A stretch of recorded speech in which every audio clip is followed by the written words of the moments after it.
It's Friday and we are back again here on Breakfast Central on News Central. It's been a very long week filled with activities and not forgetting to stories emanating from Nigeria. If you've been following us all through, I want to say thank you so much. And to all our followers on YouTube, well done. We do see your comments and we appreciate you. We're urging you to feel free, watch us live on all the platforms that are available, especially as well on social media. If you are on YouTube right now, thank you for doing that. And don't forget, we are on DSTV as well as on Star Times. You can find us on other platforms as well. Well, my name is Joe Hansen and I'm welcoming you to Friday's edition of Breakfast Central. One key story that's making the rounds from midnight up until now has got to do with the FCT minister, former governor of Rivers State, Nyesom Wike. Well, the destruction of properties and not forgetting buildings seems to be in conversation. And I bet you know that the House of Representatives and most importantly, the National Assembly are indeed concerned. And that's why there has been a call to the FCT minister to come through and defend his actions.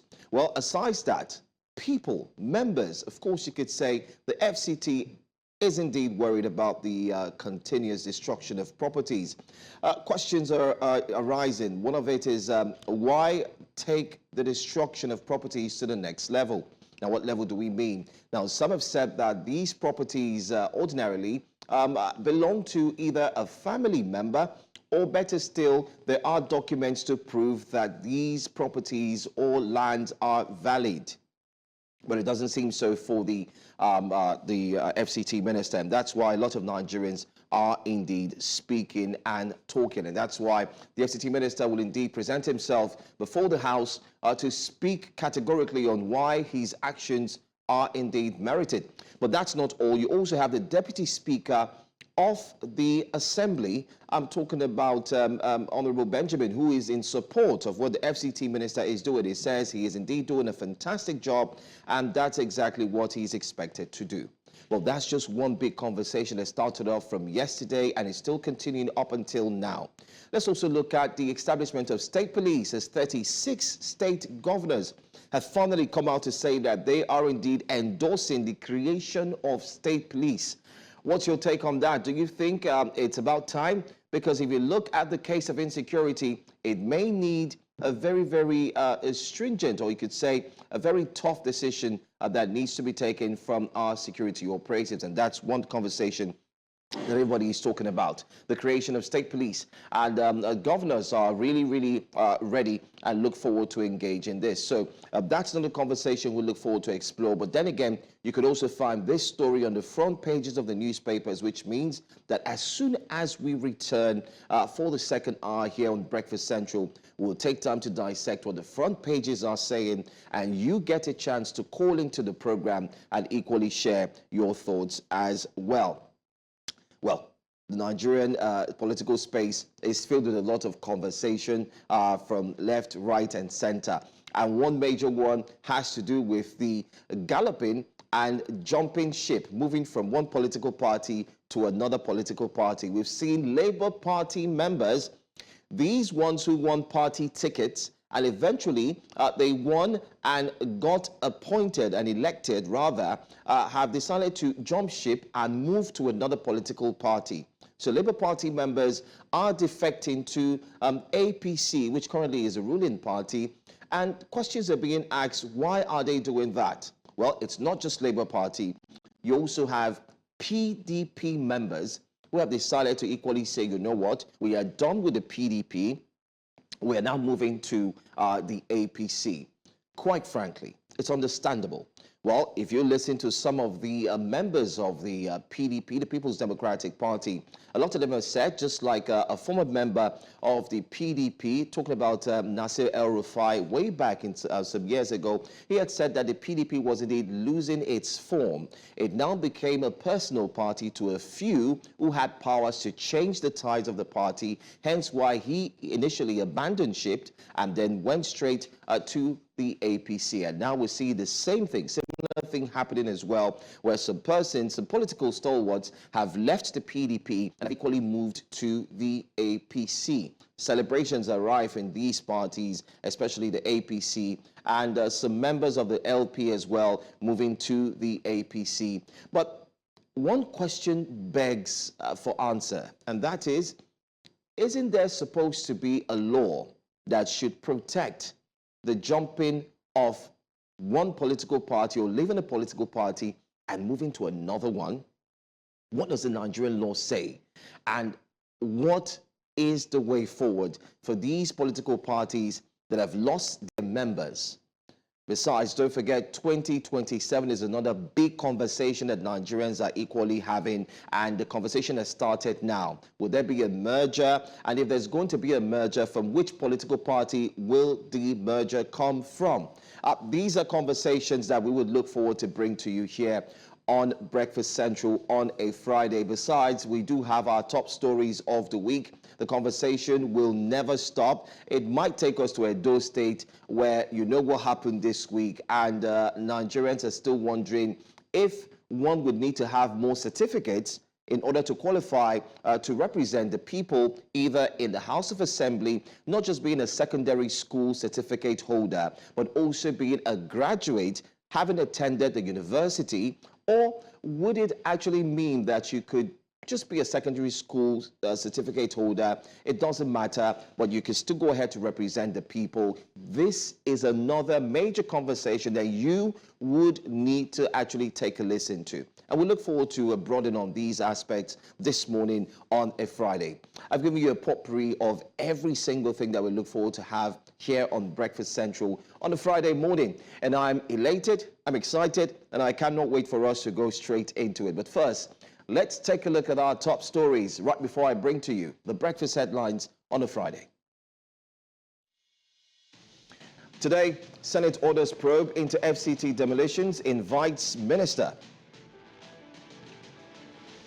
Labour Party heads to court amid defection crisis. We'll talk about this story in a moment. And also assessing Nigeria's power sector, the national grid collapsing, and then a new way forward being mentioned by the minister. And also UNODC advocates for anti-corruption war amongst youth. Don't forget, like I rightly mentioned, you can be part of the show by joining us when we open the phone lines for the front pages of the newspaper. Let's go straight to breakfast headlines.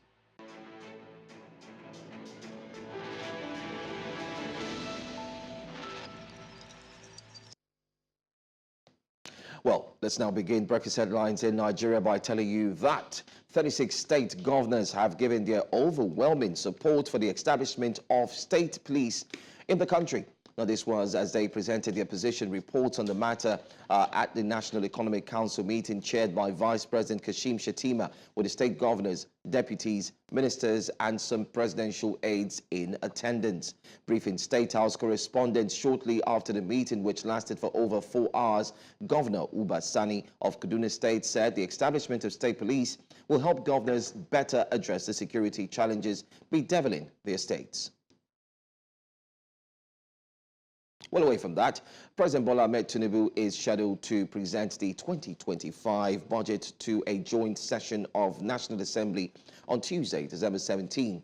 The announcement was made by Senate President Godswill Akpabio during Thursday's plenary. According to Akpabio, the budget presentation will take place in the chamber of the House of Representatives. Moving on now, political matters still. The wave of defections plaguing the Labour Party continues, with the latest development coming from Abuja, where Alfred Illiya Ajang, representing Jos South and East Federal Constituency, has defected to the All Progressives Congress. The defection was announced through a letter read by the Speaker of the House of Representatives, Tajuddin Abbas, during Thursday's plenary session. Ajang cited internal crisis within the Labour Party as a reason for his defection. However, the announcement sparked a rowdy session with some lawmakers expressing concerns over the letter's content. Well, Minority Leader, by the way, Kingsley Chinda, argued that the letter did not comply with the House's constitutional provisions and therefore should be rejected. Well, let's move on now to our next story. Following lessons learned from Nigeria's 2023 general elections and subsequent off-cycle polls, the Independent National Electoral Commission, INEC, has released a 524-page report recommending far-reaching electoral reforms. The chairman of the commission, Professor Mahmood Yakubu, while speaking at the commission's headquarters in Abuja, says that INEC has identified 142 recommended measures needed to address the general state of preparedness for polls and also improve election management in Nigeria. Well, let's move on now and tell you that no fewer than 15 persons have been killed and more than 64 wounded as the Rapid Support Forces RSF shelled the city of El-Fashir and a camp for displaced people in Sudan's North Darfur state. The RSF has intensified attacks on the Zamzam camp located 12 kilometers south of El-Fashir since December 1, claiming it harbors members of the Joint Armed Forces. The camp houses nearly 1 million people displaced by conflict. According to a statement from the North Darfur Health Ministry, the dead include 5 children and 10 women. Ethiopia and Somalia have agreed to end their protracted dispute over Addis Ababa's plans to construct a port in the breakaway Republic of Somaliland following talks in Turkey. Turkish President Recep Tayyip Erdogan hailed the landmark agreement, saying it would eventually guarantee landlocked Ethiopia's access to the sea. At a press conference, Erdogan held hands with Ethiopian Prime Minister Abiy Ahmed and Somali President Hassan Sheikh Mohamud, who both pledged to respect each other's sovereignty. The two neighbors have been at odds since January, when Ethiopia signed a maritime agreement with Somaliland and territory Somalia considers part of its jurisdiction. And that's all we have for you on Breakfast Headlines here on News Central. Breakfast continues, and we're about to serve you some of the top stories in a moment. Do stay with us.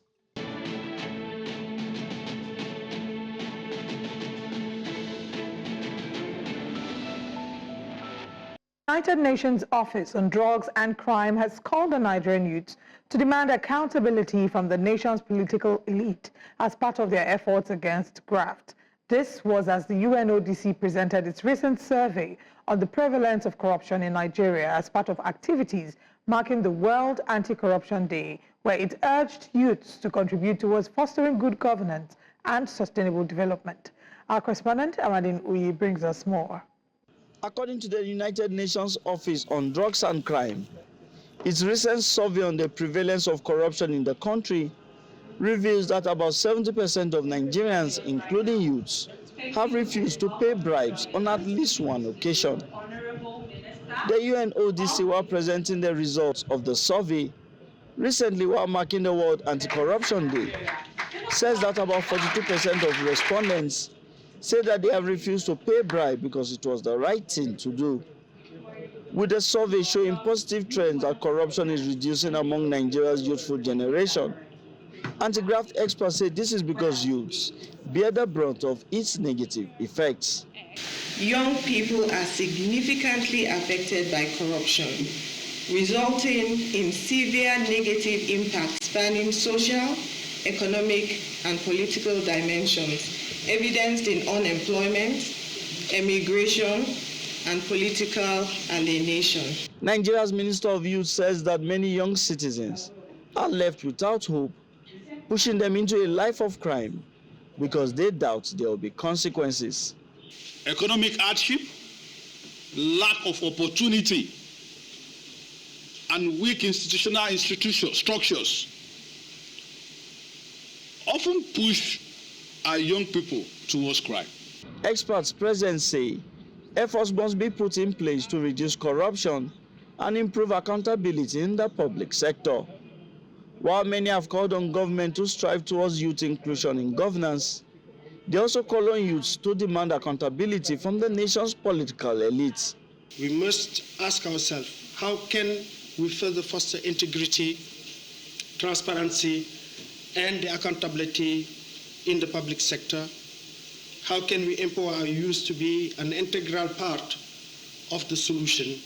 It is time to give your youth a seat at the table.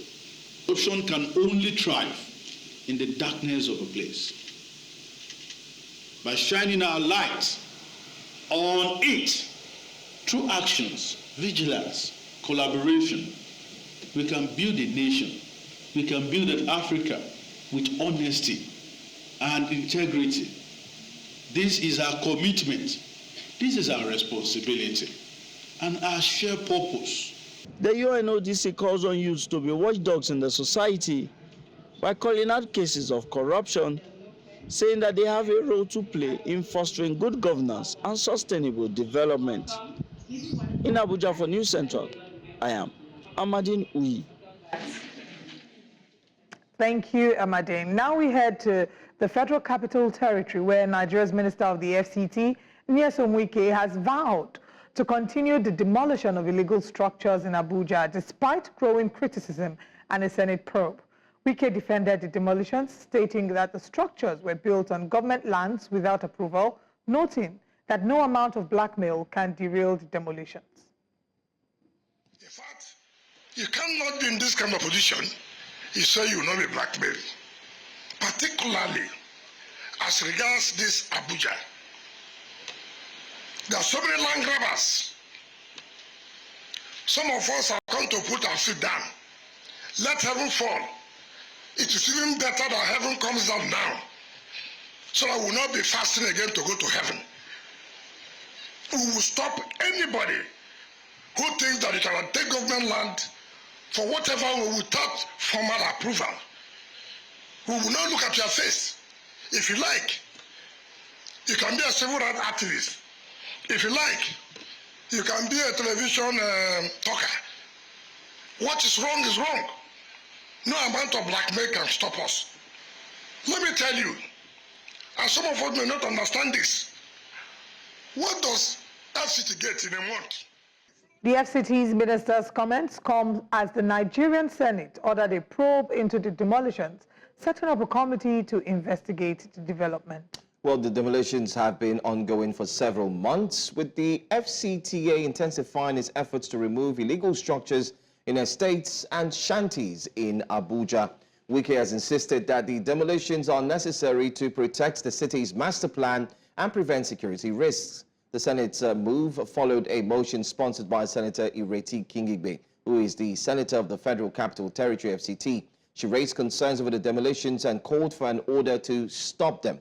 Well, joining us now is the Senior Legislative Aide to the Senate President, Justin Nwakwo. Justin, thank you for being here. This is a major conversation that's making the rounds. Everyone is talking about the demolitions, and the people affected seem not to have a voice. Can you share with us what the Senate is looking to achieve, inviting the FCT minister? And can you also point us to the reason why the FCT minister is not carrying Senator Ireti Kingigbe along in all these demolitions, if you have any insight into that? Okay, thank you very much. Good morning, our viewers. The truth is that at the floors of the Senate is where the people gather. The representative of the people are properly there to look into matters and be able to resolve them as it were. So when you look at the FCT demolitions and what is happening and the uproar it has generated, it becomes clear within the constituents of our democratic practice for the representative of the people, which in this case is Honorable Senator Ireti Kingigbe, to bring it to the floors of the Senate.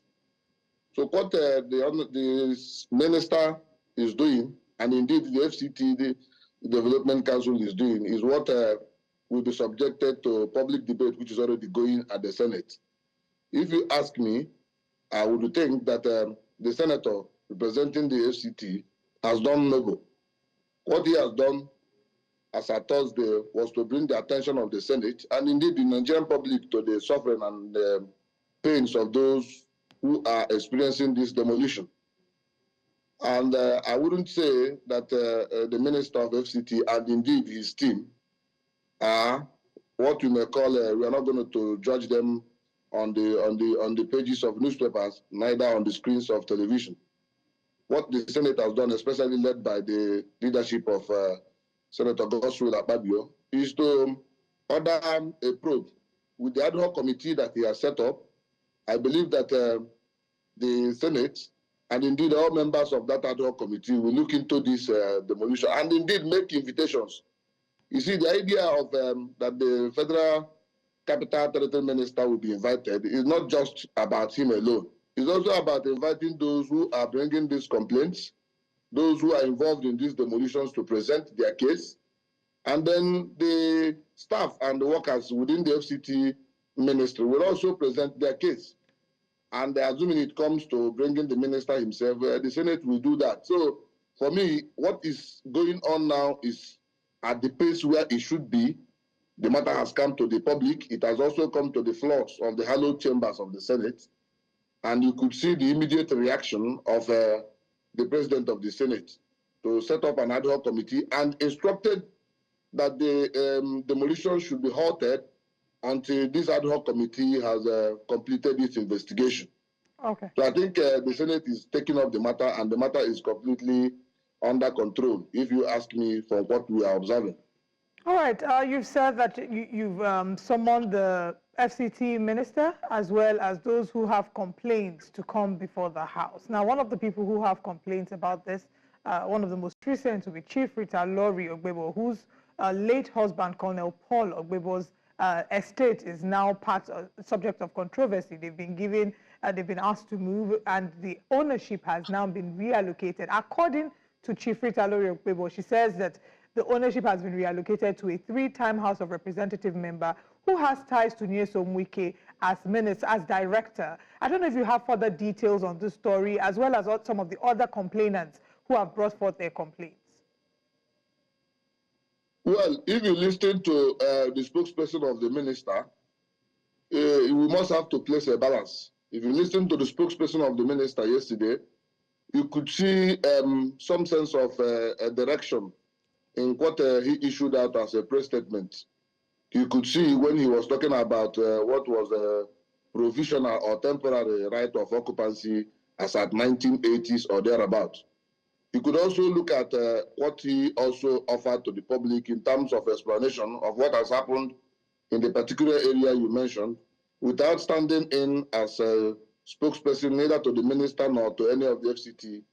From what we've read in the public, I think there is need to forgo all what you may call prejudice and bias, and suspend all judgments and follow exactly what the facts are. Because on the two sides of the divide, you could see what the ministers and the FCT staff are offering in terms of inability of those who own some of these properties to be able to fulfill the requisite rights of occupancy. If you follow their arguments, and indeed of the latest where they offered them a window opportunity, I think they mentioned 20 months ago, to be able to fulfill all rights and pay certain dues, which they were not able to meet. But some of these things are still at the level of defense and probation until the Senate is able to move into its own activity, which I believe is the right place for this matter, the hearing, the investigations, and the probe, until the Senate comes out with an official report from the ad hoc committee set up by our leader, Senator Godswill Akpabio, the president of the Senate. One may not be able to place a judgment. You know, they say, name of that, what not habit. You do not give what you do not have. And right. Therefore, we will have to wait. We will suspend all judgments. So now that the Senate in has response to what you have matter. said, I mean, I'd like to follow up on what you have said about some of them not being able to fulfill the terms, on the property. In this particular case with Chief Lori Ogbebo, part of what she had said was that they got a notice to quit on the 22nd of November, and this notice to quit was then followed by a demolition notice on the 9th of December, which some would argue is not sufficient time. So from the reports that you've gotten as well, would you be able to say that the FCT minister has ensured, because as much as you cannot encourage illegality in some cases, if he says that they are building on illegal property, but these people also do have certain rights. Some of them have arguments about, this land's being fraudulently taken from them. So notice is an important part of the conversation. Would you say that the FCT minister, gave these owners or these property owners sufficient notice before carrying out the demolitions? Like I noted earlier before now, I said that if you listen to the spokesperson of the minister, you could see that their argument was that everything they had to do in order to restore order in the FCT, and especially in terms of getting people to have statutory rights of occupancy. I think from what they have offered as their own explanation, you could see that what you are saying, the other candidates or the other people are saying, for me, is a little bit neither here nor there. Without standing in again for anybody, I want to say this. What is important is that if you look at from the times of the El-Fashir and indeed so many FCT ministers, there is something that we must have to note. While we acknowledge the pains, the hardship, the trauma, and what you may call the compassion that has to be felt for those whose properties are now under demolition, we will not be allowed to be conspired into what we call conspiracy theory of taking this land and giving to the other. Because these are the things that happens even from the time before the current minister. What is important in this matter, and those of us who are in the public domain and who actually love democracy, is to seek for a probe and for an investigation for everybody to bring in his own issue, develop his own matter, and like they say, present it in the court, not only of public opinion, but in the court where the right of the people. Senator Kingibe has done what she has to do, which is bringing it to the Senate. Now, let me say this. There are burdens and the pains of reconstructing a city. Therefore, those who fall out of this, not a matter of years, we will not judge some of these matters by a matter of years. We will also not judge it by the actions of the FCT minister. You look at it in different ways, the manner upon which the minister approaches it. Some could say there is no compassion. He himself could argue that he is stricto sensu, following the law, stricto sensu, following the dictates of what it means to take possession of lands in the FCT. But these things, I believe, by the time the Senate handles them, by the time the Senate comes out with a public probe and comes out with the report of its investigation, I think those who cry for what is happening now and those who seek justice will get justice. And those whose demolition are not in order, just like the Senate was able to say, we must have to follow the law. Irrespective of what is happening in these demolitions, the law must take precedence. And therefore, we have to wait where the lawmakers are already intervening and looking into the matter. And if it demands further legislation in order to forestall such activities in the future, I believe Senator Godswill Akpabio's leadership at the National Assembly will do that. We will have to rely on his leadership and his capacity to resolve this matter and bring truth between those who are aggrieved and the FCT minister. I think that is what we should be looking at, and what I believe the probe will be the outcome of that probe. All right, Mr. Nwankwo, I mean, under the leadership of President Olusegun Obasanjo, we did see one who earned a name, Demolition Man, also writing in his book, The Accidental Public Servant. I'm talking about Nasir El-Rufai. He also engaged in demolition of houses, properties, many have said worth about 75,000 or 200,000 properties. Until date, he says he felt no regret. But where I'm going to is the reason why he did that. He said it was to protect the FCT master plan. FCT Minister Nwike has also said that it's about the FCT master plan. I mean, you're in the FCT. You also are aware of what the National Assembly discusses when it comes to the master plan of Abuja. Can you share with us if these demolitions that we see, in which many have termed reckless, does it really seem to protect the master plan of Abuja as being taunted or being said? Or do you think it's something else? To be honest, we'd like you to be honest with us. Yes. There is no honesty in seeking issues concerning justice and fairness. What matters is to allow the facts to speak for themselves. You know, there is a Latin phrase that says, "Entis non sunt multiplicanda est." It is the outcome result. You do not multiply entities beyond necessity. So we don't need to multiply buildings, houses in Abuja beyond necessity in order to show that everybody lives in FCT. And therefore, the first thing they say in heaven is law and order. If the first thing in heaven is law and order, it implies that the first part of development of any state, and for some of us who are into third world studies, is to plan urban cities and especially capital cities. So when you look at what has happened, I heard you mention Governor Nasser El-Rufai and what Nation Wike. These are what I may not want to do comparative study about. But what is central to the discussion between me and you, especially when you say we want us to be honest, is that a planned city, when you look at what has happened in Lagos and in so many parts of state capitals, me and myself, I'm coming from Anambra, and we look at Oka example, and we ask some of the governors who are coming to remodel Oka to look like a city for us. That is my own state. Likewise, in Abuja here, where we also live as our capital city, we expect it to look like a modern city. And indeed, we thank those who have led us in the past. If you fly through the roads of Abuja, you see the plannings, you see the spaces away from. If government does not continue to intervene, if those in authority, if those, they call it ad bonum commune, for the good of the community, ad bonum commune, they say law is an ordinance of reason, meant for the common good, promulgated by he who has the authority of the community. And what is important is the common good, the ad bonum commune. It's not just about those who are lamenting or crying about this demolition. It is also about the common good, so that people do not block in the future where our children and the next generation will enjoy this Abuja as FCT. Okay. It is important that while we also commiserate with those whose properties has been demolished, we must ask the fundamental question: have they done it right? If these questions are not going to be subjected to public opinion as we are doing, then I believe we should leave it for those who have the good of the community at heart and whose responsibility it is to probe it, which is the Senate.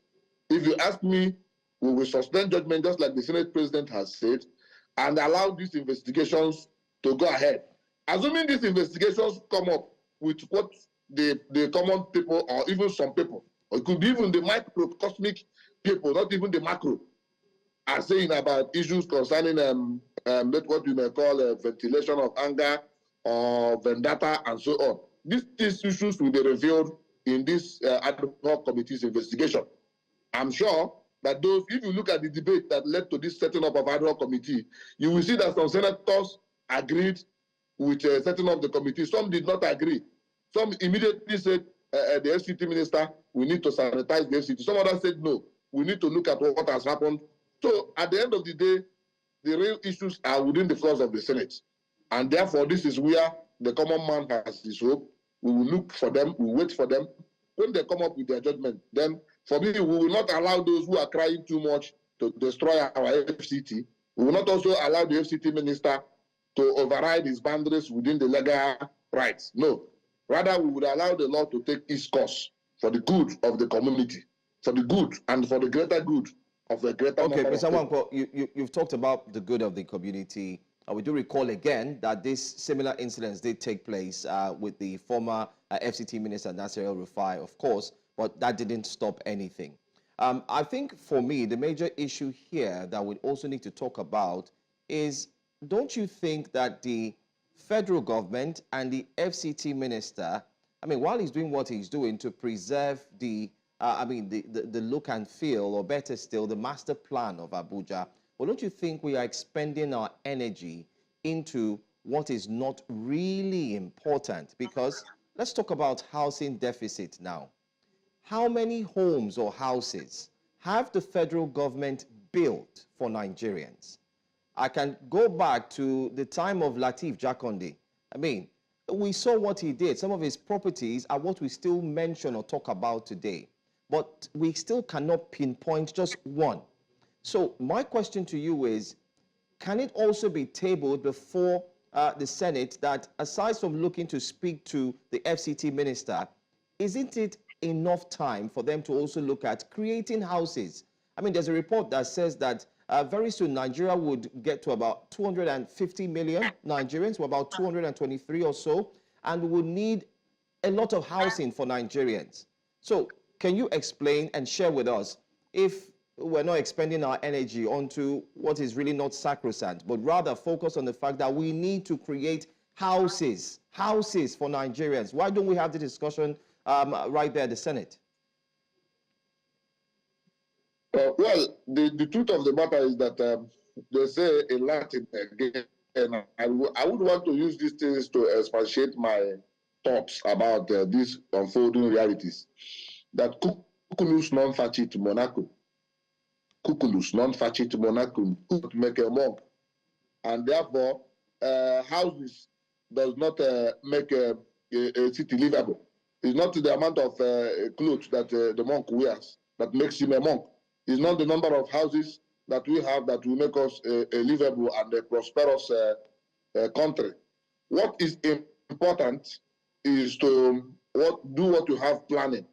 If you live in Abuja here, if you apply through the routes of Abuja, assuming you have lived in different other states, like myself who have lived in Anambra for a long time, if you apply through the routes in Abuja and look at what has happened with Abuja, you will appreciate the fact that this FCT was set out at the earliest time for its purposes now. And these purposes are because you had a massive open land, planning was easier, mapping out where a lot of things were going to be was easier. So that is why you could get multiple spaces. When we drive around the city in the course of this our duty, you will see a lot of people saying, this place is planned. If it were not to be so, I can tell you that the problem of the third world nation, even Nigerians as it were, is that a lot of people could, in the name of housing that you are requesting or call estate today, without diverting from your question, I want to tell you what you call estate today, which are springing up a lot, land sellers, land developers, and the multiple things that are happening are simply what you will call glorified land grabbing.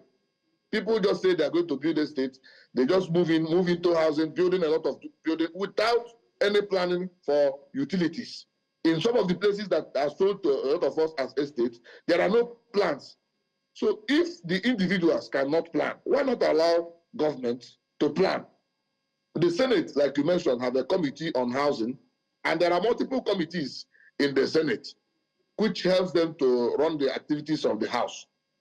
The wisdom of the Senate President, especially at this time led by Senator Godswill Akpabio, is to ensure that each command by a capable hand. There are no round pegs in square. It is square pegs in square holes, round pegs in round holes. That means that those who are handling issues concerning the committees are those who are also experienced in it. Now, on the issues of housing, I can tell you that there are multiple housing schemes. Even this current FCT minister, I read somewhere ago where they were mentioning issues concerning his housing plan with the judiciary. There are lands. Government has lands. But the is for what purposes? That's what we normally call purpose clause in the allocation of lands, especially within government area. Purpose clause. Each land must fulfill its purpose clause. You must have to live within a certain area so that we are able to plan the city. If you look at Abuja, railway, substations, and a lot of things are still going to spring up tomorrow.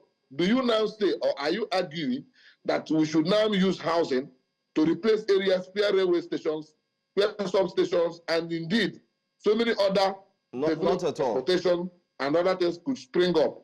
You have estimated our population in the coming months and years. It implies also more vehicular movement. It implies also more urban migration, like what is happening now, urban migrations to the FCT.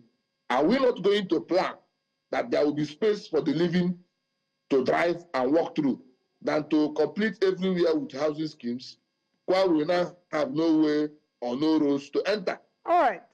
These are issues that demand planning.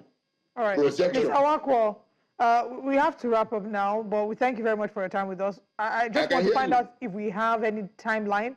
I hear that the investigation will be carried out in 2 weeks and that we should expect feedback. Are you expecting that there will be no demolitions that will occur between now and when the FCT minister maybe appears before the Senate? The message of the Senate President, Senator Godswill Akpabio, GCOM, was clear in setting up that ad hoc committee, he himself argued, and I quote, "Is it sensible for the demolitions to continue while we say we approve it?" He also then answered the question and said, "No, we will need to halt the demolitions and then probe so that Nigerians will know the outcome of our investigation and probe, and then those whose property are due for demolition after the investigations and after all legal processes have been fulfilled, the demolition can now go on in those specific areas.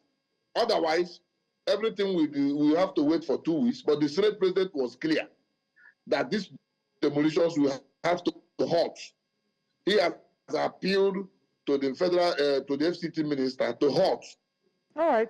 And I'm sure, knowing him very well, that he will also make move beyond what has happened in the floors of the Senate to appeal to the FCT minister and indeed his team to halt demolition so that the voice of the people, which is the voice of God, can be heard. After the 2 weeks, we expect to see results not only of the investigations, but also of his capacity to discuss with the FCT minister and see an in-between line, a truce between what is happening now. I mean, we recognize the Land Use Act 1978 that provides for the rights of the FCT minister, to be able to grant statutory rights of occupancy. So, I mean, there are a number of rights that can be granted and revoked based on the laws, but then again, the people's welfare would also be put into consideration. I'm hoping that the Senate can help us find a middle ground. Thank you very much, Justin Wankwo, for your time with us this morning. Thank you very much. Thank you very much. Okay, all right. Anyway, let's move on to our next story. Nigeria's collaboration with Germany is indeed yielding significant progress in improving the country's electricity supply. I mean, according to Power Minister Adebayo Adelabu, following the meeting between the presidents of Nigeria and Germany, Adelabu announced that German electricity giant Siemens is managing 2 transmission substations and overseeing the installation of 10 power transformers and 10 mobile substations. This initiative is said to have added 750 megawatts to Nigeria's transmission grid capacity. The partnership is part of the Presidential Power Initiative signed at COP28 in December 2023. The pilot phase, now 80% complete, has already enhanced grid stability with an additional 150 megawatts expected by the end of 2024. Adelabu emphasized the need for a complete overhaul of Nigeria's aging, fragile grid to ensure long-term stability. Nigeria, with a population exceeding 200 million, generates less than 7,000 megawatts of electricity and struggles to transmit all the power it produces. The revitalization of the grid is expected to address these challenges. Well, we, of course, will be joined by our guest shortly to look at what this means. And Nigerians at this point, I mean, we're excited about it, but I would say that Nigerians are a bit tired of rhetorics. The national grid has collapsed for the 12th time in 2024. And what we've seen is it's impacted the quality of life of Nigerians, quality of businesses, with desegregation into Band A and Band B and Band C and several bands that have now necessitated a number of Nigerians to pay more for what should be premium electricity, and in many cases isn't actually premium electricity. It's quite worrying. And at the end of the day, with all the partnerships, I mean, it sounds exciting, it looks good on paper, but the one thing that Nigerians want is power. Nigerians really don't want a number of all these explanations. We just want to see that there is power and people can afford to pay, a reasonable amount for it without having to break the bank. So kudos to us looking at the collaboration with between Nigeria and Germany, and we hope that it does yield positive results. Olive, I don't. What's the word? I would not say kudos, and I wouldn't say that for reasons best known to us. If you recall as well that during the Buhari tenure, Buhari as well, that's the former president, President Muhammadu Buhari, had equally. Remember, in 2019, the plan was to improve Nigeria's power sector, no doubt, and the plan was to supply about 11,000 megawatts. And the goal was to do this in 2023, all the way from 2019. And I do recall that there was an agreement that was in process. I mean, you could take some time out, especially to our viewers, you would see it, it's online, with Siemens. This was signed. Did we get anything out of that agreement? Nothing. And you remember that as soon as President Bola Tinubu was indeed, or became the president, that was in 2023, after winning the elections, there was a quick meeting as well with Siemens as well. And it was still on the deal, the agreement. Now we've seen that substations were created and so on and so forth. Yet the same Minister of Power, whom I said I was going to cut some slack yesterday, had mentioned that some of the critical problems hinges on the equipment, the facilities. Some of them are not modernized. Therefore, they need to be completely overhauled so that we can have modernized equipment that would eventually help in the transmission of power. But then again, let's see if our guest equally has something to share. Maybe agree with me, I do not know, or better still, let's see. Anyway, joining us this morning is former chairman of the Nigerian Electricity Regulatory Commission. And note that he is also here because he is also the director at Abuja School and Social and Political Thoughts. I'm talking about Mr. Sam Amadi joins us this morning. Thank you so much for being here. Right before you joined in, myself and Olive were looking at this Siemens deal and partnership. When will it see the light? Because I don't know if you would agree with me that we've heard of Siemens from the past administration. We heard that deals and MOUs were signed, but now we're going back to Siemens again. Is it that the deals and MOUs or agreements that were made somewhere, somehow ended up in comatose? Can you help us understand this? Well, first, thank you. Sorry for the hitch. First, I think the problem is when we politicize some projects or we publicize them on an outsized manner, it looks like is the answer to everything. That the Siemens deal was somewhat a deal for Siemens to provide equipment support to upgrade infrastructure in distribution and transmission mainly. And Siemens has been in this market. Siemens is original equipment supplier. So even 10 years ago, when we started the reform, some of the private sector generating companies now privatized, worked with Siemens for purpose of supplying equipment. So we romanticized that deal. It was a deal that Buhari constructed to perhaps make Siemens invest more, create a process for Siemens to come in with equipment to improve our network. So first, it's not a big deal as was communicated. As if it's an answer, Siemens is going to come here, put in 82,000 megawatts. Now, the deal was based on the notion that those improvements will give us some 15,000 megawatts or 8,000 megawatts within a time frame.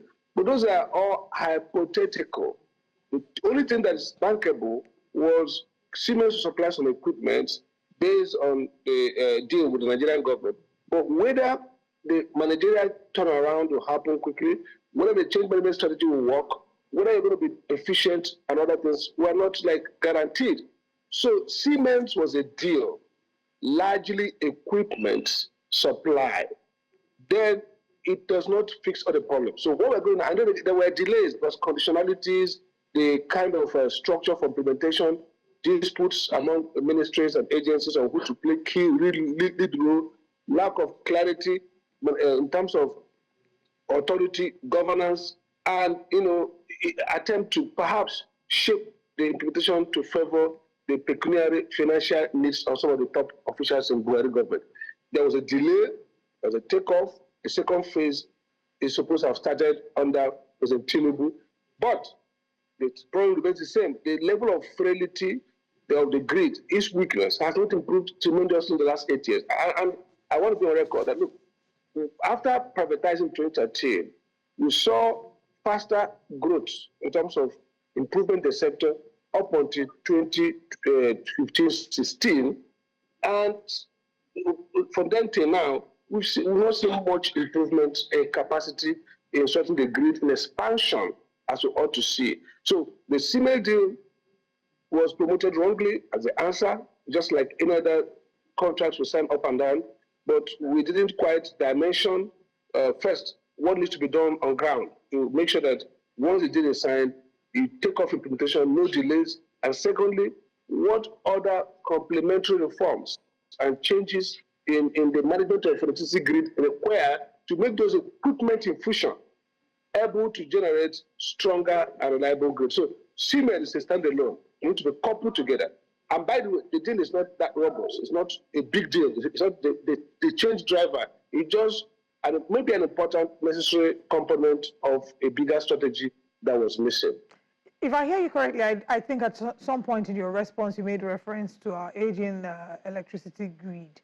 And we've seen the fact that as a result of the age, it's collapsed 12 times this year. The Minister of Power has also blamed part of the grid collapse as he's blamed it on the frequent collapse of the aging of the grid. Now, the argument some would have is that that's not excuse enough because he was aware of all of this information as it's not new before he came into power. So talk to us about your thoughts on his excuse of the grid being old and if that's excuse enough. Well, the grid is old. He didn't cause the old method. But the question is, in the last 8 years, we know what we inherited. This is a grid, a reconstruction. But the question is, have they done enough to increase the revamping of the grid? So it's an old excuse. The grid is old. It's old. I mean, all the grids in the world ought to be old. But what is the problem is that maybe the required volume of investment in revamping, changing, maintenance and expansion is not happening. Yes, but that's what government exists to do. And so the answer is not a good excuse. It's a fact. That's what you ought to change. The question then is, what have they done since they came into power to improve the grid? What have we done in terms of reliability? Now we've had 12. This is historic. We never had it any time in our history, even pre-privatization. We never had where we had 12 grid collapses in a year. That's history. So the question is, why are you having too many grid collapses? First, in my view, is that there's a weaker leadership of the sector. And I've called for introducing a task force, the type that Jonathan had when he was in power. Now, what a task force will do is it looks like that there are very many slippages, points of weakness. Let's forget about investment for expansion.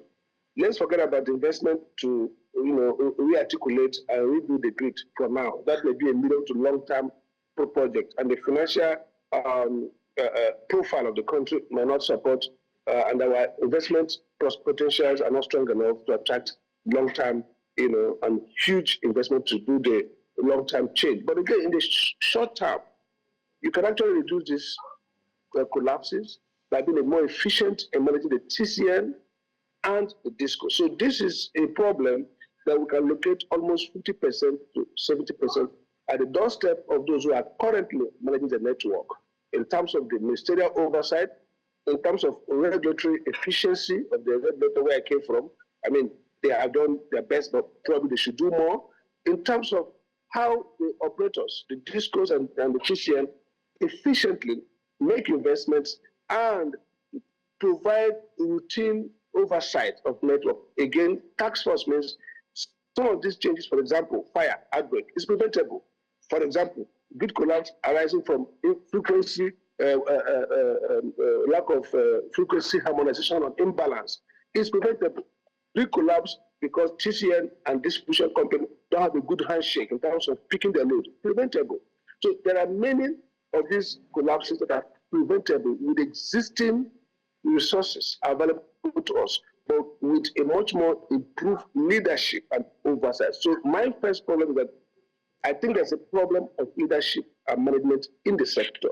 If you have the right kind of leadership and management, optimum leadership, you would maintain this grid with a small capacity financial support in a much more efficient way, and the difference will be huge in terms of hours of availability. So yes, our grid is historically weak. We need more investment. We need a restructuring. In fact, maybe a regional grid, but in the short to medium term, we could improve power supply by showing more leadership and being less inefficient. All right, Mr. Madi, I mean, we're out of time, but I just want to re-echo what so many Nigerians have said While flipping through the social media spaces, having conversations with a few Nigerians, they've continued to ask one question. The United States, that's the USAID, United States Agency for International Development, had said that they're going to give 115 billion naira to Nigeria's power sector. We also had the AFDB, African Development Bank. They were going to also support Nigeria with, I think, about $1 billion as well. That's about a trillion, 1 trillion naira. You also had Germany as well, who have come in. All these monies, where are they going to? I mean, you've been the chairman of NEC. And do you think that these funds are being utilized to benefit the power sector and in turn also benefit and profit Nigerians? Well, I think I would advise that we overlook or for Yes, go ahead. To keep ourselves away from these numbers, you know, $1 billion. The question you should ask yourself is, each billion, target and tell us what it aims to improve in terms of either reliability, availability, affordability. So I would like to say, okay, yes, these billions have a way of disappearing into the network, because if you put billions where it has no domino effect on real problems, it might not be, I don't want to use the word corrupt or stolen, but those billions can miss, even if they are spent honestly. So there are two problems here. Honest spend. Second, wise and strategic spend. So sometimes these foreign countries misconstrue the problem. For example, they give you to go and do renewable energy, and you share the money to private sector, IPP developers, whose project failure rate is about 80%. So they just share the money. They say we have a 5 megawatts in Jurumi, 10 megawatts solar in somewhere in Lagos, in Benin, you know, where. Now these projects, these are projects, private sector projects, uncoordinated. Their cumulative impact on changing the problem is not effective. So I think that a country that's going to rely on all this 1 billion from different countries is a country that has chosen failure. What will drive the change is that Nigeria takes responsibility and then develop a roadmap that is solid, whose diagnostic of the problem is accurate, and the set of actions are coherent and reinforcing. What I've seen with donor, and when I was in NEC, I was cynical about this donor support, because oftentimes they catch a fancy. They talk about, oh, electrification, talk about renewable energy, and those fancies are not what we need now. Right. Mr. Sam Amadi, thank you for your thoughts, sharing them with us this morning. We all are collectively rooting for an improvement in Nigeria's power sector, and that these partnerships birth actionable plans that would ensure that we don't keep reporting collapsed grids. Instead, we start to see a major improvement. Thank you for joining us this morning. Thank you, I appreciate it. All right, now let's take you through a recap of the conversations this morning and also share what's coming up next. This morning on Breakfast Central, we have already looked at the Senate ordering probe into FCT demolitions. In Vice Minister, we had Justin Nwakwo, who is the senior legislative aide to the Senate President. And we've also just finished concluding assessing Nigeria's power sector with Mr. Sam Amadi, Director at Abuja School of Social and Political Thought. UNODC advocates for anti-corruption war amongst youths, and Aladdin Uyi brought us that report.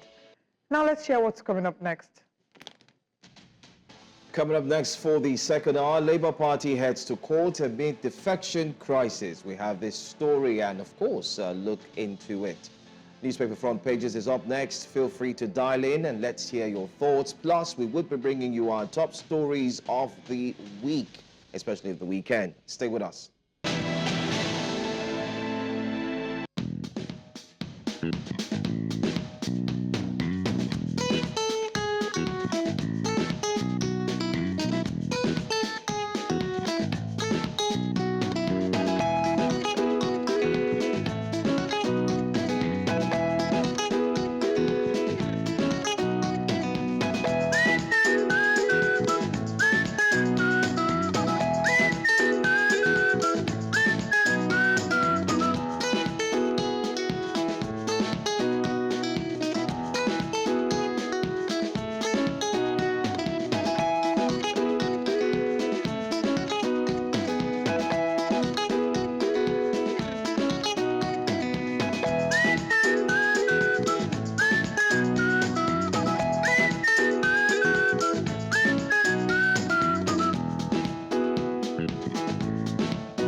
And thanks for staying with us here on Breakfast Central on News Central. Time for us to go straight into the front pages. And the phone line definitely will be there on the screen, where you can actually exercise your right by sharing your thoughts with us here on News Central. We do have our guest who will be joining us to analyze what the papers are saying this morning, and we'll be taking a look at a few of the papers. We do have a journalist and, of course, public affairs analyst, Abib Aruna, joins us here. Thank you so much and good morning. Morning. Great, great. Well, let's start off with our very first paper and go straight into it. Let's start off with Daily Independent. That's our first paper for today. And on the front page of that paper, Senate asks Wike to stop further demolitions in FCT, a conversation we've had at length, moves to probe allegations of land grabbing, other petitions. Wike blows hot, says he won't be swayed by blackmail, even if heaven falls, he says. And he says it's good heaven should fall. So that, anyway. INEC plans broader voter identity options to enhance electoral efficiency. NAFDAC alerts on harmful deacons, amoxicillin capsules in circulation. Nigerians, you might want to take a look at that story so you're careful on the kind of drug you're giving or you're buying, especially for your health. Kano Governor sacks Chief of Staff, drops SSG, reshuffles cabinet. Federal government issued 6 Sukuk bonds worth 1.1 trillion naira to finance 124 roads. Please take note, it's been offered. Let's see if the roads would be taken care of. Tinubu presents 47.9 trillion naira 2025 budget to NAS on Tuesday. Tampering with LG funds, impeachable offense. AGF warns governors. I can't wait to see one governor who's been impeached. But let's see. 36 governors finally endorsed state police creation to address insecurity. That's all I'm taking on Daily Independent. Over to you, Olive. Now let's look at the first newspaper. Let heaven fall. We won't stop. Wike defends Abuja demolitions. I can imagine him saying, let heaven fall. We won't stop. Senate to probe FCT actions. Summons minister over widespread outcry. Double the cost, double the questions. Obaseki faces 8 billion naira inflation allegation. Governor Yusuf reshuffles cabinet, abolishes chief of staff position. Military retires over 600 officers. Another Labour Party rep joins APC. Opposition demands seat declared vacant. Festive season, IGP orders nationwide police deployment to curb crimes. Donald Trump named Time Magazine's Person of the Year 2024. Interesting. Tinubu to present 2025 budget to National Assembly on the 17th of December. PVCs may go. INEC proposal stirs fear of polling chaos. All right, let's get into the conversation, and if we have time, we'll take more papers. Let's start off with the Abuja demolition. Some people have called him the demolition agent. But the Senate has ordered Wike to stop the demolitions. They've set up a panel to investigate into the claims. There are people who claim that, these demolitions are illegal and that, they're being forcefully evicted from their property where they've rightfully paid for. One of them is Chief Rita Lori. Exactly. So talk to us about your thoughts regarding the demolitions, the legality or illegality of same, and the Senate's, involvement. You see, Wike is a man that likes to dwell on controversy. What stops Wike from telling Nigerians, particularly Abuja residents, the do and the don'ts? These are the things that you are doing that is contravening the laws of the state. That is the thing you are doing that is affecting the master plan for Abuja. El-Fashir was there now as Deputy Minister and did a good job. But I was in Abuja 3 weeks ago. My son was caught to bar. Congratulations on that. And the cab drivers that drove me around, where I like to get their reaction of what is going on in Abuja. Wike is very popular in Abuja. Interestingly, they like what he's doing. That the man is fixing the roads, fixing some sections, some inner roads in Abuja.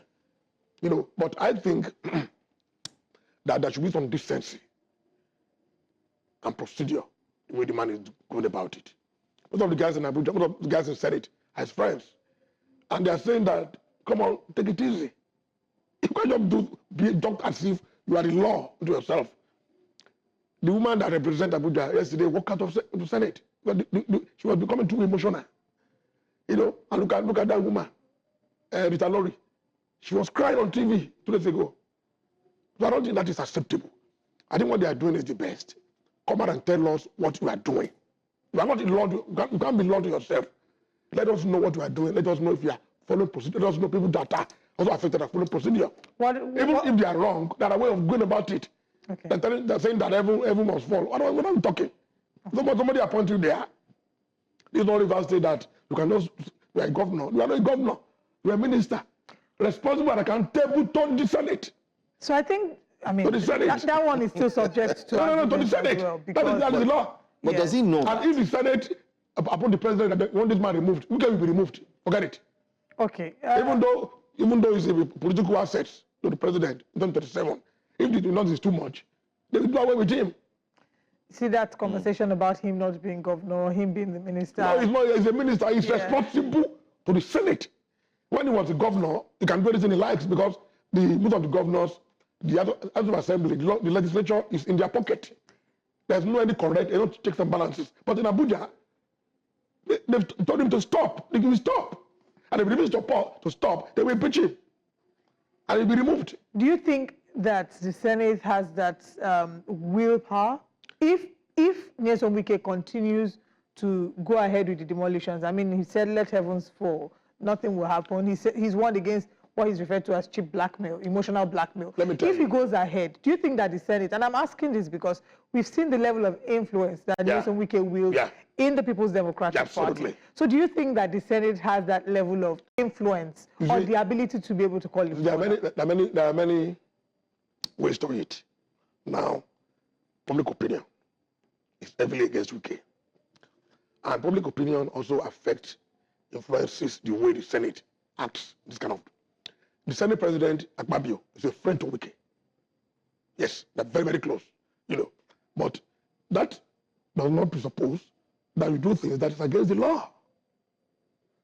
If a woman like that can be crying on air, I don't want to take over demolish the part of my husband, who has done a lot for this country.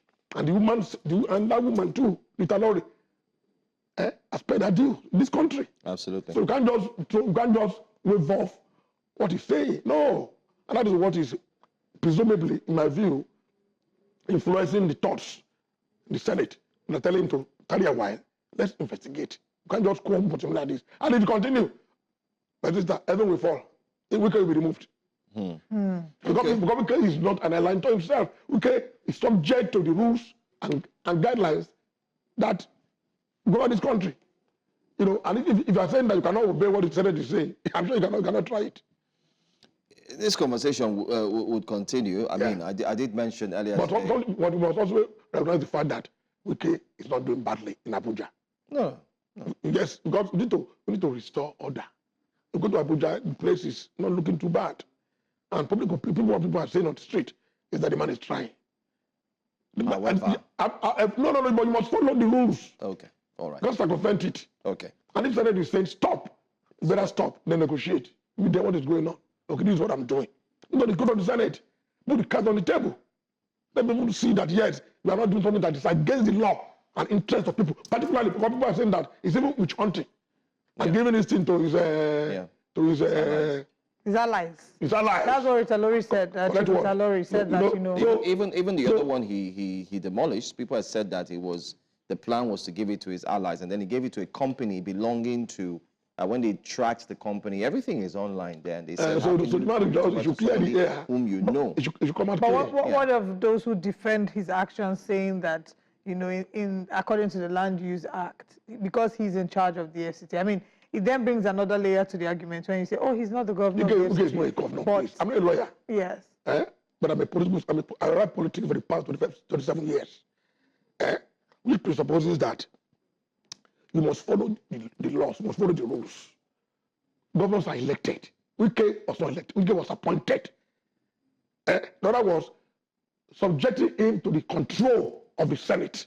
He was clear by the Senate now. Yeah. So he's responsible and accountable to the Senate and by extension to the president. And once the man is doing things that are very wrong and people are comfortable with, the Senate can tell the president, remove this man. And if it's not getting too much, the president will look at that sign and say, my friend, please step aside. So you should be very careful. You should not overdo it. You should overdoing it at times. And the way he speaks, no decorum, no dissent. But you see, I think for me, it's about time we have this conversation about elected persons or elected officers and their speech. This week, we also saw another elected officer who made a blunder. The one who came to defend him said people should go and burn in hell. You know. Anyway, let's take one of our caller who calls in regularly. Elder David calls in today. Elder David, good morning. Can you hear us? We can't hear you, but you might need to speak up a bit so we can actually listen to your conversation. Go ahead. Unfortunately, the audio is full. Hope that you can call back again. I want us to take another story. You're still on the first newspaper. The Labour Party seems to be seeing a lot of defections. It's not even just the Labour Party, even the People's Democratic Party. It seems that there's a lot of defection with everybody going to the All Progressives Congress.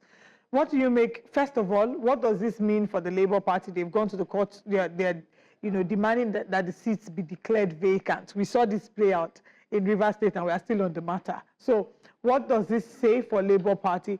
And what is it about the All Progressives Congress that is making everybody run there? Is it because the president is from the APC?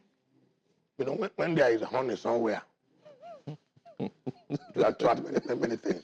You know, and it's also the unprincipled nature of our politics. Many people that came into office were elected on the popularity of Peter Obi. They are not dumping him. We are now getting closer and closer to 2027. And they know that they have a problem in getting elected. They remain in that party. You know, so it's lack of ideology. And I think I said it here the last time I came here, that we don't have real ideology in Nigeria.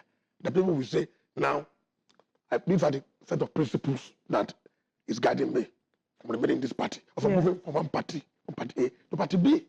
You know, what is they say? What they live in the party? I'm telling you that Labour Party, they are facing leadership crisis, so they can no longer stay in the fold of that party. Is there any crisis in the Labour Party? It's been sorted. It's been sorted. And you see, it's unfortunately too, the ruling party is also happy to bring them in, you know. But the legality otherwise is the problem. And yesterday there was a celebration in the Senate, you know, while one of the members of Labour Party defected, and everybody was celebrating. But while celebration was ongoing, some members of the Senate were not happy with that defection because they warned that it is illegal. It is unconstitutional for you to just declare that you've changed and moved. But we've seen people disrespect these laws and they just move, citing. I mean, like Olive rightly said, the case of Rivers State. But the law is a thin line. A thin line.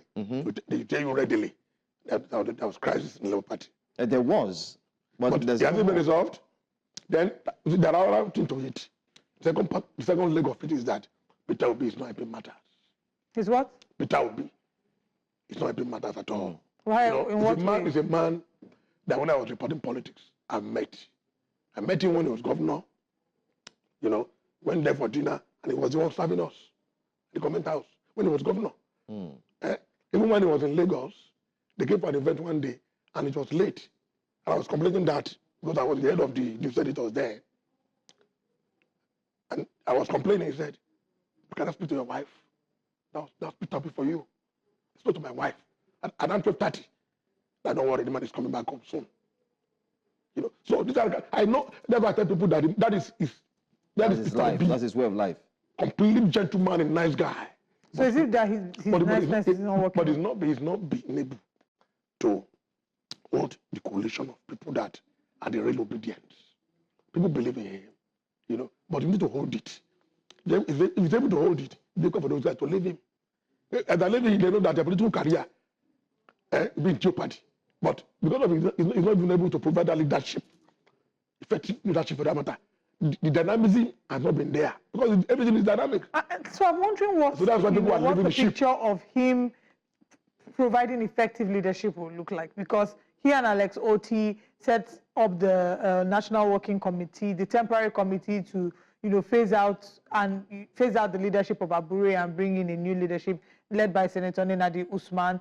So he had been showing up whenever they are. Sorry? There's a fighting. Once you are in a ship, I know that ship cannot take you to the right destination.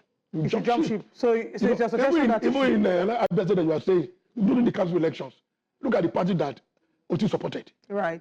It is not the Labour Party that won the council elections. So there are indications that Otti will jump ship. No, I'm not saying so. But it's not impossible. It's not impossible. And that's why they are saying there is crisis. Because Abure crisis is still there.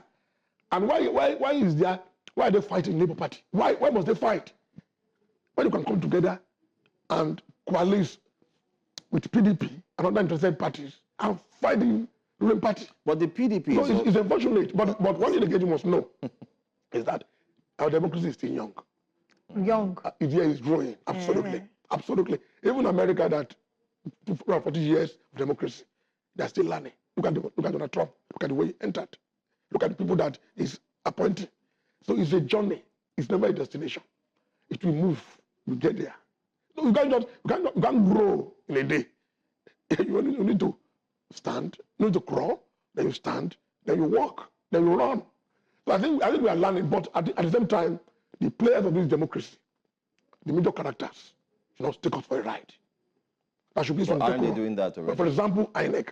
For example, the political parties. For example, principal characters. I want to say that someone left Labour to PDP. No, let Labour. They are not dumping him. We are now getting closer and closer to 2027. And they know that they have a problem in getting elected. They remain in that party. So it's lack of ideology. And I think I said it here the last time I came here, that we don't have real ideology in Nigeria. The people will say, now, these are the set of principles that is guiding me from remaining in this party, or from moving from one party A to party B. What is they say? What they live in the party? I'm telling you that Labour Party, they are facing leadership crisis, so they can no longer stay in the fold of that party. Is there any crisis in the Labour Party? It's been sorted. It's been sorted. And you see, it's unfortunately too, the ruling party is also happy to bring them in. But the legality otherwise is the problem. And yesterday there was a celebration in the Senate.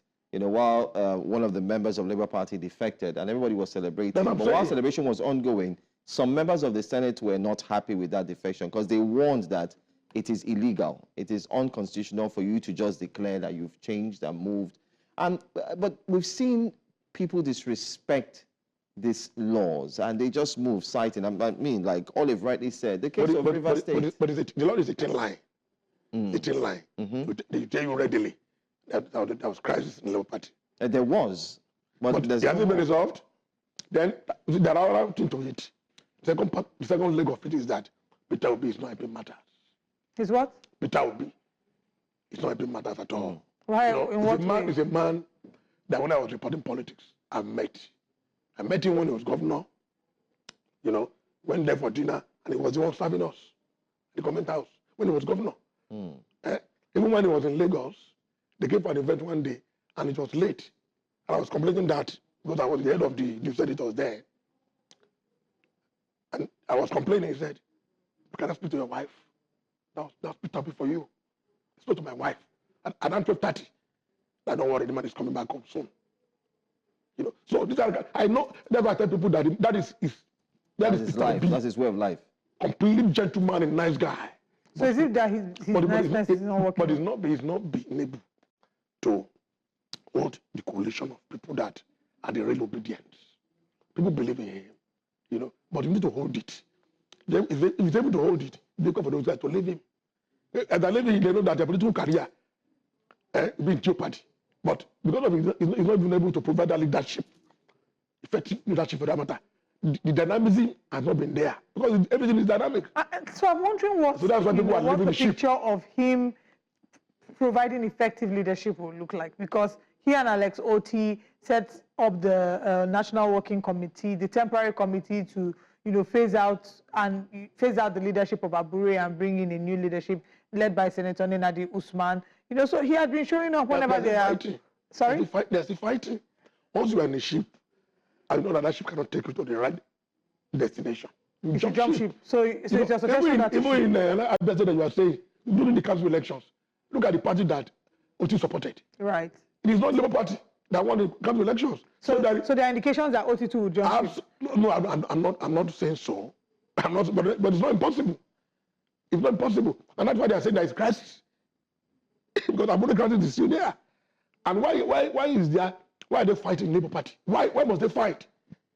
When you can come together and coalesce with PDP and other interested parties and fight the ruling party. But the PDP is unfortunate. But one thing you must know is that our democracy is still young. Young. India is growing. Absolutely. Yeah. Absolutely. Even America that 40 years of democracy, they're still learning. Look at Donald Trump. Look at the way he entered. Look at the people that is appointing. So it's a journey. It's never a destination.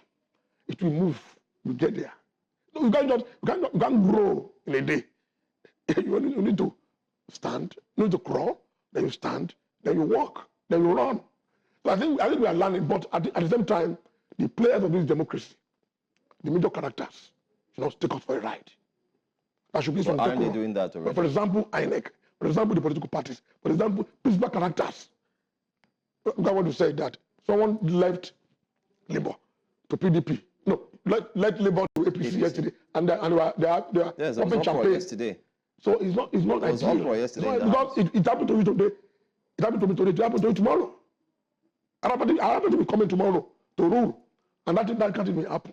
So there should be some decorum. Let them master the rules of the game to save this country. I think the CJN has a lot of work to do. I think the CJN has a lot of work to do. And the key word that we think should be on everyone's lips in every sector, subsector, subnationals has to be reform. I think there should be some, very serious reform. Let's take this story. 36 governors finally endorsed state police creation to address insecurity. Finally, state police is here. And we're talking about daily independent. 36 governors have finally come out. Before we had, the numbers were little. Now the number seems to be more. What's your take on that? If you practice federalism, you must also adhere to the principles of federalism. No federal country in the whole world have a centralized police. My brother, it's not done. You can't send somebody from Abuja to come and arrest me in Lagos. Like Ekiti. Like Ekiti. Coming to arrest. Or you have an IG that we appoint the CP, that we organize election in Edo State. No. Let them have a centralized, let's have a decentralized system of policing. Even though, are we ready for it? It's debatable. But are we mature for it? It's debatable. We have the rules on ground that will define the function of every part. Is debatable. But I think Nigeria should, because it's an enticing option for Nigeria to take, that now we have matured enough. Because Nigeria is better policed with each state having its own police commissioners. And how effective would it be, I don't know. How it will be used unduly against opposition, I don't know. But if the rules are very clear, the constitution are very clear, something that you said is that is very important, instructive. Now, that the CJN, judiciary, they are very important in this kind of discussion. Let them make sure that the laws are well applied. If they are well applied, there's nothing bad in it. And they must have weighed the pros and cons before arriving at that decision. I think this is the way to go. The police should be decentralized to be in conformity with our federal structure. All right. As we're starting to count down to the 2027 election, certain moves are being made. There's a suggestion back, on the first news. I wanted us to take this earlier. PVCs may go. INEC proposal stirs fears of polling chaos. So there's report. I looked into this further, and the report is that there is a suggestion that PVCs will no longer be the sole requirement for voting, especially with the introduction of the beavers. That PVCs, those who own PVCs will still use them, but going forward, computer-generated slips will be sufficient for accreditation. Are we ready to, to move from the traditional means of identification to technology? And I agree that technology should be embraced. But the worry that a number of people would express would be the fact that we saw how there were certain, inconsistencies with beavers and the explanations that were given. So do you think that we're completely ready to switch Fantastic question. You see, I'm not particularly impressed with the operation of INEC over the years. I believe, look at what happened in Ghana. Ghana did not wait for INEC to organize the press conference and by announcing results. Ekiti State, Enugu State, no. That gives room for manipulation. The results are coming now. Let's not be seeing it on the street. The same thing in South Africa. We saw it. Nobody was sitting down somewhere to collate the result. No. And then the results were all shady. Absolutely. Cancel. As it's coming out, we are seeing it. But people, this is credible, this is transparent. But in Nigeria, I've not been particularly impressed with the way and manner INEC has conducted elections, particularly under this Mahmoud, this professor. Then to your question, you see, they're not Biden being dynamic. We have seen that PBC has not been good enough. The efficacy has been doubtful over the years. So they're not Biden moving to the next level, using computer to print out slips to use to vote. The question is that, are we ready? I don't think we are ready. Because when you get there, you hear in that Lagos, no power. it's a normal thing. I vote here. The materials. Opposite this place is my polling unit over the past 15 years. And I have my voter's card. I'm not having a problem with it. But people in the rural areas, those computers, will they work? Will there be lights to power them? Absolutely. At some point, will there be internet to print out those slips? Will there be internet? Yes. Will they run out of what they can paper? tell us is that before the polling day, you can go and get your slip to present at the polling station on the polling day. That can be done. They should find a way out. Because you see, once you don't have a free and fair elections, you cannot have accountability. I'm telling you, you cannot have good governance. They are not mutually exclusive. These things join together. That's symbiotic. So we must ensure that we have free, transparent elections. Not only on election day, but the process itself, the date of the election must be credible. I used to call something unholy trinity between the ruling party, INEC, and the police. There's always that unholy trinity. They collide together to make us not have fair elections. So if INEC can get it right, but we must insist that it should put those things in place so that the computers will not break up, not break down, rather, when election comes. Very interesting. Well said. Well, I'm afraid this is all we can take today. Thank you for your expert analysis and breaking it down for especially our viewers. And to those who tried calling in, apologies if we couldn't take your calls today on a Friday. Our next conversation would dovetail into something that's very important. We just spoke about it here, about people moving from one party to another. But before that, I just want to mention a story that we're not talking about it, but just to announce because it's a health risk. On the front page of Daily Independent, NAFDAC alerts on harmful Dickens amoxicillin capsules in circulation. So please, if you have medication, be careful if you have that medication in store. Maybe someday we'll talk about the proliferation of, our drugs and seeing how we have fake drugs, the proliferation of fake drugs in Nigeria. But there is harmful Dickens amoxicillin capsules in circulation. So please be careful. All right. Thank you, Mr. Aruna. Thank you for being here. Thank you. Pleasure. All right, we'll go on a very quick break. When we return, we'll be looking at what's going on exactly with the Labour Party. Stay with us.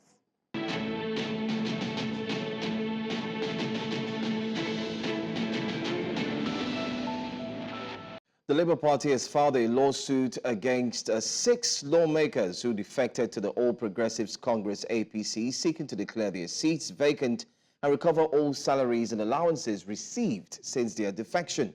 According to the Labour Party's National Publicity Secretary, Obiora Ifo, the defecting lawmakers are birds of a feather who had planned to abandon the party's mandate. Ifo emphasized that the law does not protect individuals who defect without surrendering their mandate. The Labour Party has also criticized the Speaker of the House of Representatives, Tajuddin Abbas, for failing to declare the seats of the defected lawmakers vacant as required by the Constitution. Now, in a related development, the governorship candidate of the Labour Party in Bayelsa State, Udengs Eradiri, and his running mate, Commodore Benjamin Nathos, have resigned from the party, citing the need for a platform that can provide better leadership for the state. Well, the Labour Party is not alone. You also have members of the PDP, that's the People's Democratic Party, who have also moved or defected in droves, moving to the All Progressives Congress. This has sparked a wide conversation asking why political party members are abandoning ship or leaving their political parties and moving to where it seems like it's rosy. Well, like our guest who just left said, it seems like honey. Maybe the bees are flying to ensure that they also get a taste of the honey. How true is that?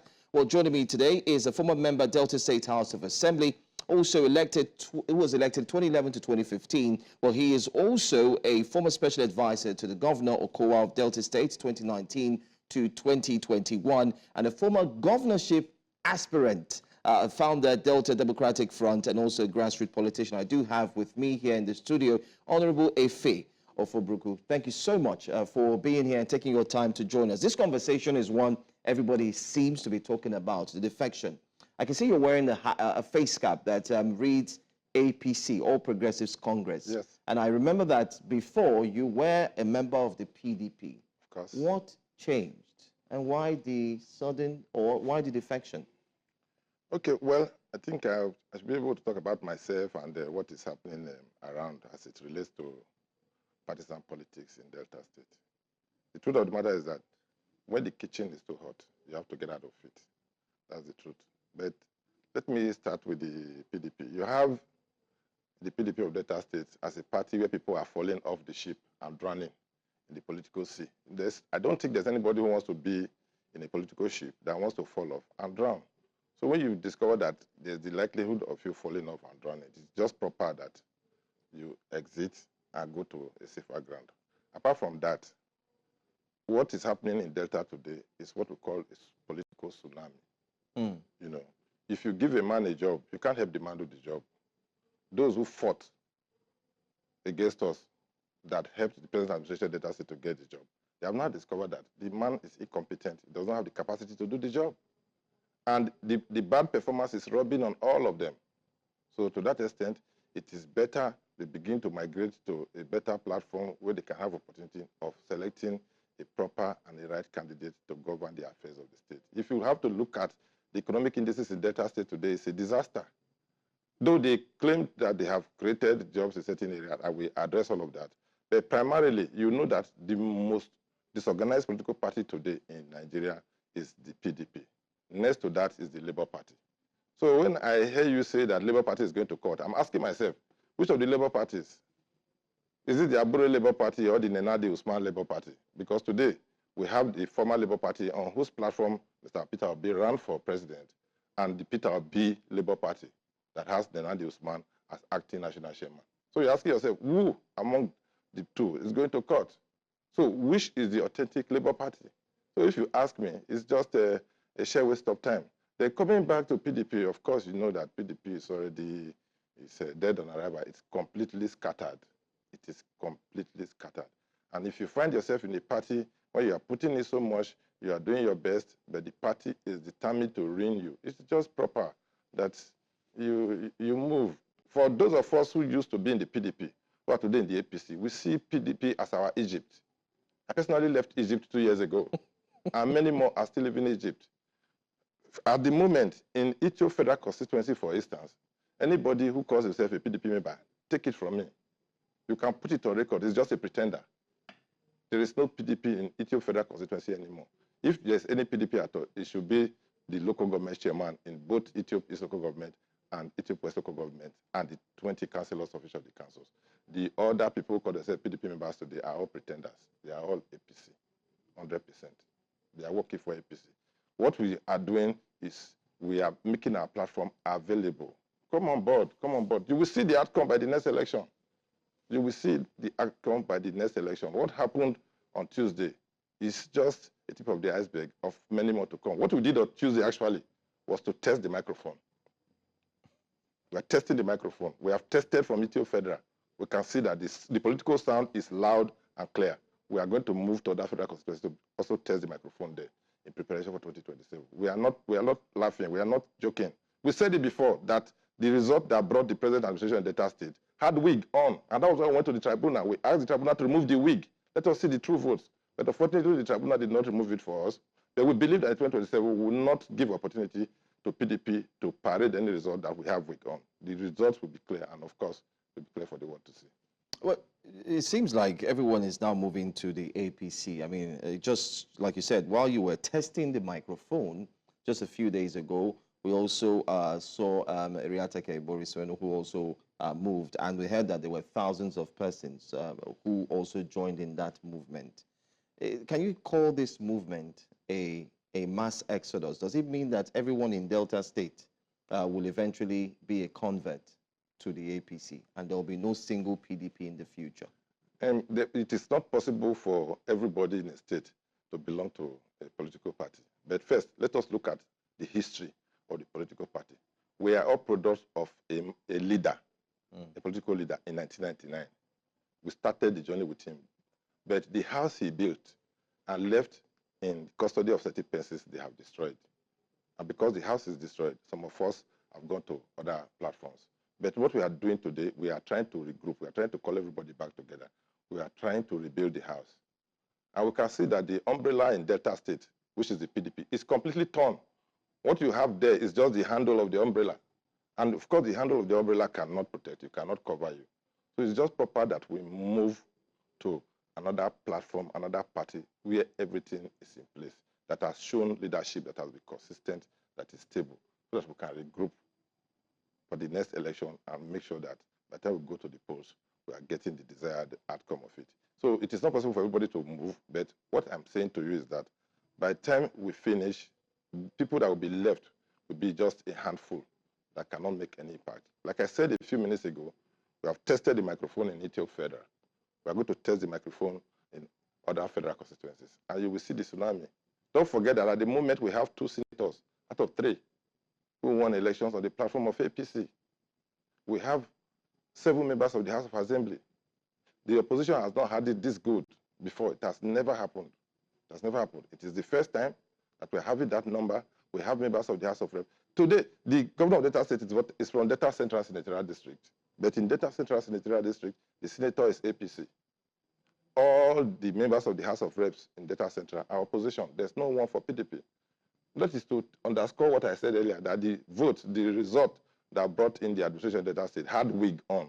And that was why we went to the tribunal, seeking the tribunal to remove the wig.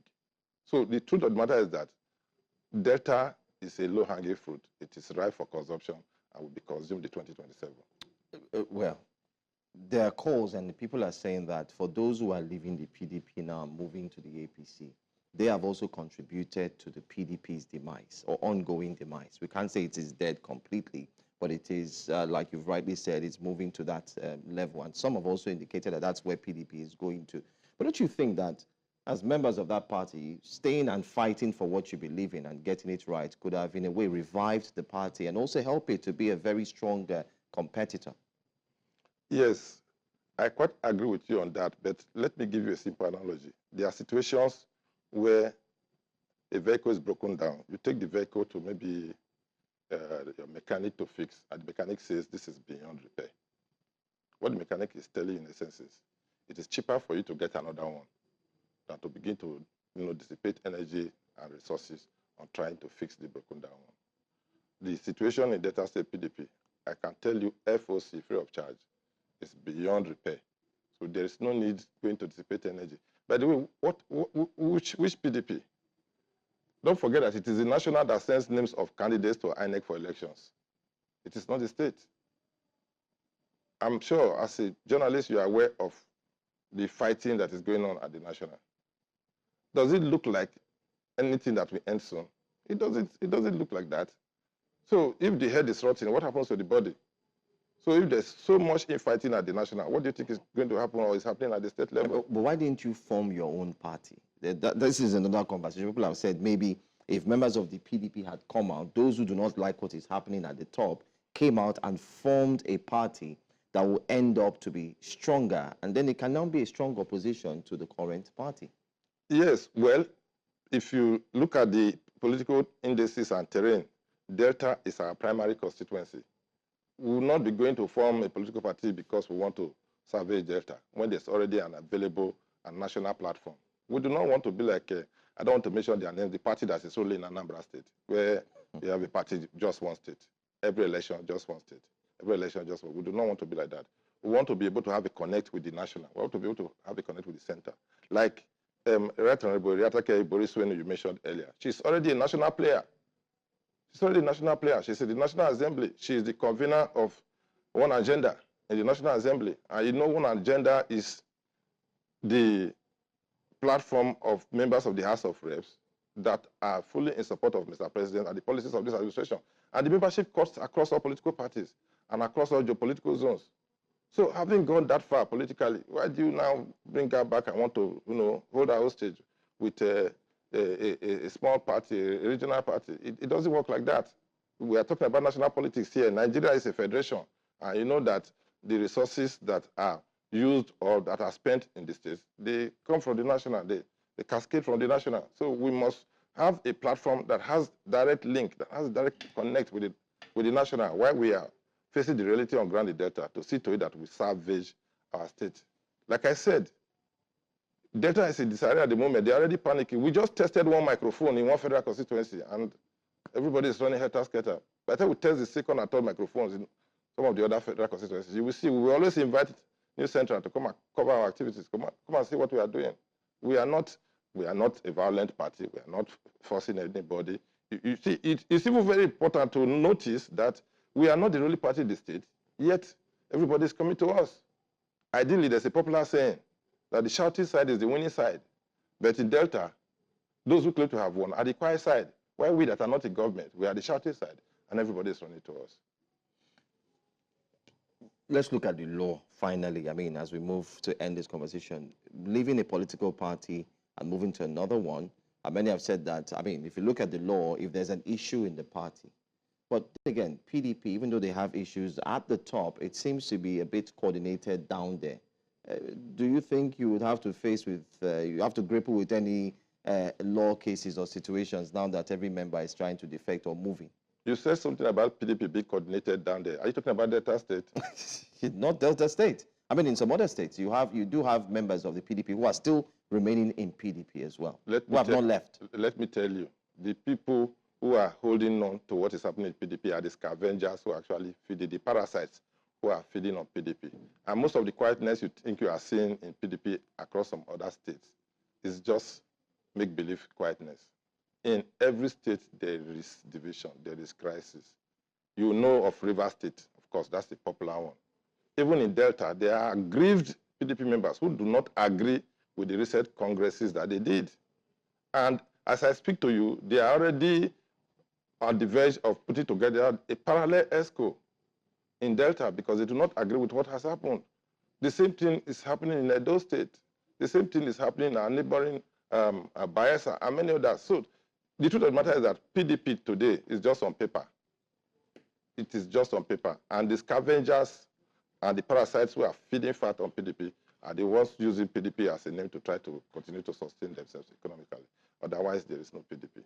I wouldn't do justice to this question if I don't ask, since you've touched on a former political party, because it's now your former political party, yes. Since you've moved to a new political party now, would you also say that the challenges your former party, PDP, is facing has to also do with the FCT minister?